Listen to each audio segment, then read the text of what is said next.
the Radio Forest Podcast. Forrest, this is Brad Upton. Brad, I've got a problem with you, buddy. What's that? Shipping your geese to Idaho, not cool.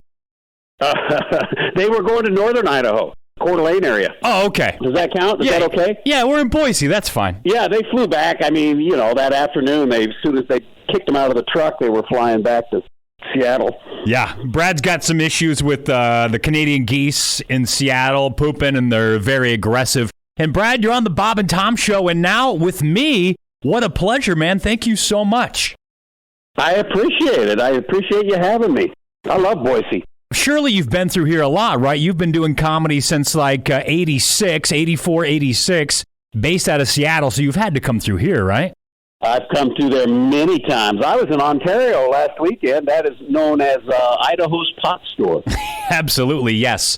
You stopped teaching to go after comedy full time. Now in 86, there are some big stars. You've got like George Carlin, you've got Eddie Murphy and people like that. But it wasn't like as common as it is now. Did it seem like this is a smart business decision? That had to have been pretty scary, right? Yes and no. I mean, comedy was booming in the 80s, and, I was teaching fourth grade, and I said, well, I'm gonna stop teaching. I'm going to quit teaching and see how this works out for a year, and if it doesn't work out, I'll go back and teach, and it worked out very well. So was comedy at that time bigger than it is now? Because now it seems like there are a million comics. Maybe that's because of social media, but also a lot more clubs. But you're saying it was actually pretty big in 86 too? Oh, yeah. In the 80s, it was booming. Big comedy boom in the 80s because there was nothing all up until about 82. And then all of a sudden, comedy was everywhere. And, they had to fill those spots. So it was easier. It's easier then to start in comedy than it is now because now there's so many comics that the pool is diluted. So back then there were a lot more jobs and a lot less comics. Tell me then about your very first stand-up gig. I've heard that you maybe ditched it. I did. I quit. The very first time I signed up for an open mic, and just before it was my turn, I went up to the MC and I said, I'm not going up. He goes, well, you're almost up. I go, I know I'm not going up. And I chickened out, and I drove home. I was living in the Tri-Cities. I lived in Pasco. I drove back to Pasco, and I hated myself for a year. And then I went back a year later and signed up and finally went up a year later. So, I mean, I was scared to do it. That's why I took so long to first try it. I mean, it's pretty scary the first time you do it. I finally, after I chickened out, I was disappointed in myself. I finally went, I got to do this. I have to try it. Went well the first time I got on stage. It went great. Had it not, I may never have done it again. So maybe it's a good thing because if you would have done that first gig and kind of bombed, it might have scared you more than quitting. No, that's right. Maybe I wasn't ready. And if I'd have bombed and I went, oh, that was awful, I hated it, I'm not ever doing that again. That could have been the result. Those early days, they either make you or break you. They make you better or make you quit. But once you get past that, yeah, man, I've had a ton of highs. I've opened for a bunch of people. I worked cruise ships all over the country. Frequent performer at the Grand Ole Opry. And that's a big deal, man. And to walk out on that stage, they don't use very many comedians there. That's always a big deal to walk out and stand there. So how did you cross paths with Dolly Parton? Is that connected to the Opry or are those separate? No, that was before. I had Kenny Rogers and Dolly Parton were still to this day the biggest crowd I've ever performed in front of. They were in the Tacoma Dome on New Year's Eve, and there was 22,000 people in there. And a local agent, needed somebody to do 30 minutes while everybody was trying to park outside because it was New Year's Eve. You're just up there killing time till everybody files in, right, and gets in their seats. So I got to do that show that night. That was a big deal. One of your millennial bits has hit 89 million views. So talk to me about how long did it take to go viral and then what changed for you? Does 89 million views equal more money for you or just more opportunities to work? Both, absolutely. That video, when it dropped June of 2018, that video got 33 million views in 10 days. Whoa. And I'm telling you, it changed everything. All of a sudden, people were looking for me and searching for me and trying to find me online and sharing my clips. I dropped another one 10 days later. That thing went crazy. Not as much as the first one, but by the end of the summer, I had about 50 million views in about 3 months. all of a sudden people knew who I was. It was a game changer.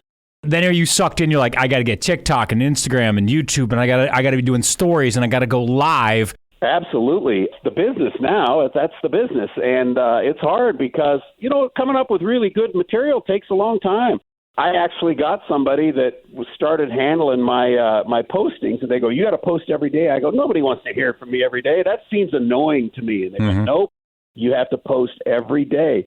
I used to not want to post my material online because I didn't want people to see it before they came. And now they've seen everything. It's very awkward. Do you feel pressure then to have a completely new set? You're like, these people want to hear some of the stuff they're familiar with. Because comedy's a mix of, oh my gosh, I love this bit, and also the surprise of a joke that you didn't know how the ending was going to go is some of the joy of it. So how do you mix that with your shows now that you've gotten so popular on social media? No, that's exactly right. That's a good observation and question. I mean, that's how it is, because as a comedian, you have certain things that are your greatest hits and people know and they want to hear them. But you're right. People want to hear new stuff too. I've been doing that stuff about millennials for probably 10 years in my act because the audience every night hadn't seen me before and hadn't heard it, and it was killing. But as soon as it went viral and everybody'd seen it 6 times, I went, oh, this stuff isn't hitting like it used to. And it's because everybody'd seen it. But if you don't do it, then the people are like, oh, I was hoping you'd do that bit. And so as a comedian, myself and all comics, you don't know how much old stuff and new stuff to put in. I mean, if you're going to see the Rolling Stones, you want to hear all their hits, but nobody wants to hear their new stuff, right? So comedians are a little different, but it's always a question in our minds. So you had it for 10 years before it hit 89 million views? Was it because then hooking up with Dry Bar or just getting exposed, or is it just... Yeah, I did that special. I was one of the very first ones that did a special for Dry Bar. That was a chunk of material I'd been doing in clubs that had been killing in clubs. And they put it online, and boy, it got shared immediately, and everybody was going nuts over it. You've got some shows coming up in Singapore and London. Do you change? I mean, I guess they're English speaking when they come, obviously, in Singapore. Otherwise, they wouldn't come see you. Do you change anything at all, or is it just like doing a random bar in Canada or a home club in Seattle? That's a good question, too. And I change a little bit, but not much. I do a lot of stuff about millennials and Gen Z, and I do stuff about being married forever. And that works everywhere on Earth. But there's things you have to run through. When I worked internationally before, you got to run through your whole act in your head, because I do some stuff about going into Home Depot, right? So, that's never going to work in London or Singapore, because they don't have big box store home improvement stores. So in your head, you're like, well, that's not going to work. So you got to kind of go through I do a bunch of stuff about traffic. Some of that stuff will work in some of those cities, but making a long pass on a 2-lane highway, that's not going to work in either one of those places. So I just have to go through my whole act in my head before I go on and think about what the joke is about. You've also ran track, and you also coach track and have. Here's my question. Other than telling the person to run faster the next time, how do you coach somebody running? You do, yeah. That's what I always tell some of the jumpers. They go, any advice? I go, jump as far as you can. How's that for good advice? I'm done. I'll be at the bar. For good advice. Yeah, I'll be at the bar. You just got to get them trained. I coach hurdlers, so you can make a lot of improvement in the hurdles. You finally get their technique more efficient. I competed in Boise several times when I was competing. I competed at Boise State. I know that you saw George Carlin pretty early in seeing live comedy. It's kind of cliche, and a lot of people are saying that, like, what would George Carlin do now? But I can't put my thumb on what he would say about anything, and maybe that was the gift of Carlin, because if you look at it, it wasn't as political as it is now, or at least it was kind of different. But he made fun of Republicans and Democrats. But now that it's so political... Yeah, I stay away from political stuff. I don't touch it. I don't want people to figure out what my politics are. I don't even want them to know, because it's just poison now. But if you watch some of George Carlin's clips from 25, 30 years ago, they are more prophetic now than they ever were. I think he might be the voice of reason if he was still performing and writing. You think he would have leaned harder into it? Yeah, probably, and he would have hammered both sides. That was the beauty of it. But boy, people can't hear a joke about their politics at all without being offended by it. So that's a good question. I don't know if he'd have been able to get away from it. Man, people just hate you if they don't like one of your jokes. It's not like, oh, I didn't like that joke, I still like this guy. Man, they turn on you right away.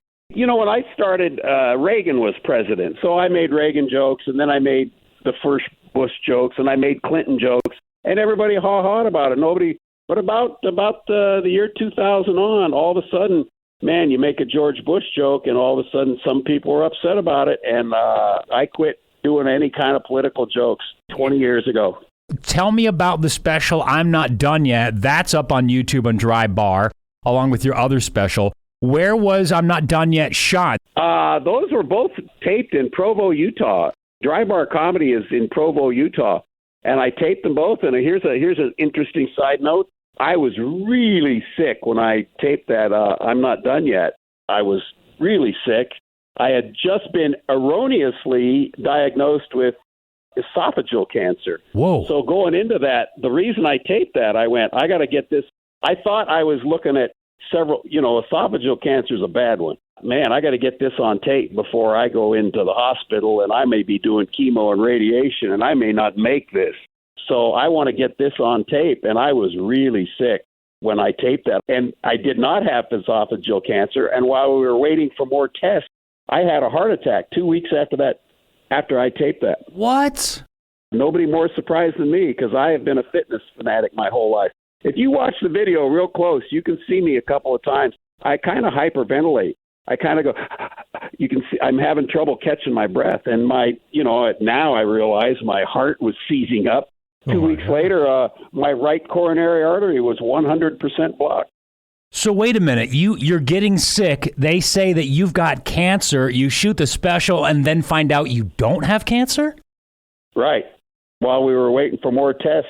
I was diagnosed with a really, really rare autoimmune disease from the vasculitis family, and it was causing all kinds of problems inside me. This is before I was diagnosed, and that's what caused the heart attack. And then once they finally diagnosed it and put me on all these anti-inflammatories and stuff, I got way better real fast, and I'm doing fine now. This could be it. I mean, the cancer it might be my last taping. Mm-hmm. Oh, I really did. Man. I told the guy, I said, if I don't make it, call this Dead Man Talking. That was going to be the name of my special.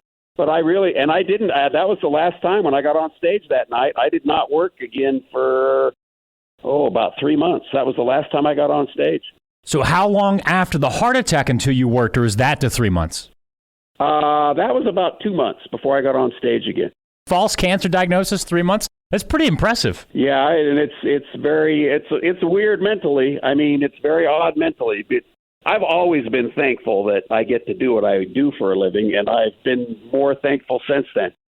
Well, 89 million views on Dry Bar. It's comedian Brad Upton. You can also watch 2 of his specials on YouTube right now, including I'm Not Done Yet. Brad, it's been a pleasure to talk to you, man, and we hope to see you on the road soon. Thanks, Forrest. I appreciate it.